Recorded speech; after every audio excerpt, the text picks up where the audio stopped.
From the Tennessee Valley Weather Center, this is your weather tonight.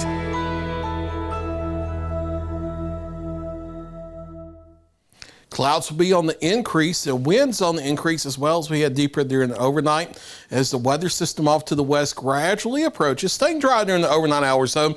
Rain chances start to kick up after daybreak here, and especially into the mid to late morning, not getting out of around the 59 to 61 degree range for our morning lows around daybreak, though. And then we warm back up into the 70s as rain chances increase as we go in through our Friday. Satellite and radar composite from the afternoon and evening showing the active weather off to the west.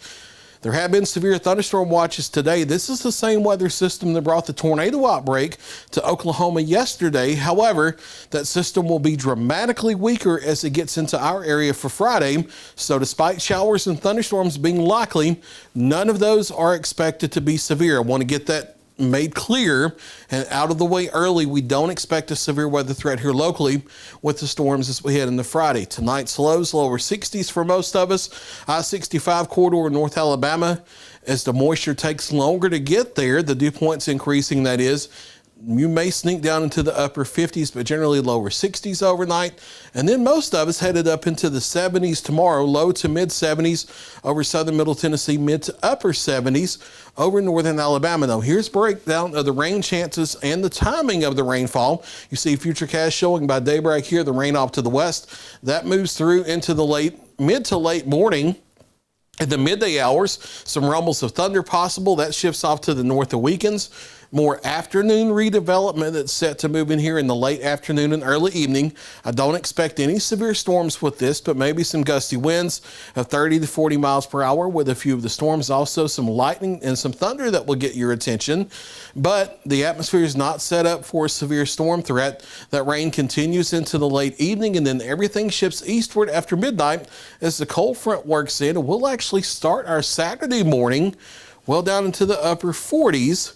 And not getting out of the mid-60s for daytime highs as we get into this cooler weather pattern that takes us through the weekend into early next week. Daytime highs Sunday actually only up in the upper 50s, and then we start to moderate a bit headed into the middle of next week.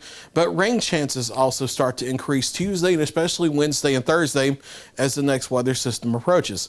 Now with these cooler temperatures, we'll watch the weekend very carefully for the potential for some light frost across parts of the area. You see that highlighted here in the teal cyan lighter color over mainly southern middle Tennessee, maybe down to US 72 in North Alabama. All of this would be happening with temperatures above 35 degrees for the most part. So we're not talking about a freeze or anything, but if the wind lays down enough late Saturday night into Sunday morning, and then again late Sunday night into Monday morning, there may possibly be a light frost across the area. However, we may be salvaged by this if the wind stays up overnight. So not a big killing frost, not a big freeze, anything like that, but you may have to cover tender vegetation just in case, but not a guarantee. We're going to see frost over the weekend, which not too bad of news for you gardeners out there if you've already done your spring planting. It is a late season frost if it even happens. Your first cup forecast is you grab your first cup of coffee in the morning, that is, starting in the lower 60s with mostly cloudy to overcast skies. Rain starting to move in as we head deeper during the morning hours. A few rumbles of thunder at times off and on through the day, and especially the late afternoon and evening. Daytime highs in the low to mid 70s over southern middle Tennessee, mid to upper 70s over northwest Alabama and northeast Mississippi. Here's your 7-day forecast showing our Friday and Friday night rain chances. All that ends in time for gradually clearing skies for Saturday. And despite mostly sunny skies Sunday and Monday, we're talking about daytime highs only in the upper 50s and lower 60s. And then we start to warm up a little bit, but still several degrees below average as we head into the middle of next week with shower and thunderstorm chances returning. There's a look at your latest 7-day forecast. Kelly Rossins in the Weather Center for Ben Luna tomorrow morning with all your latest local weather.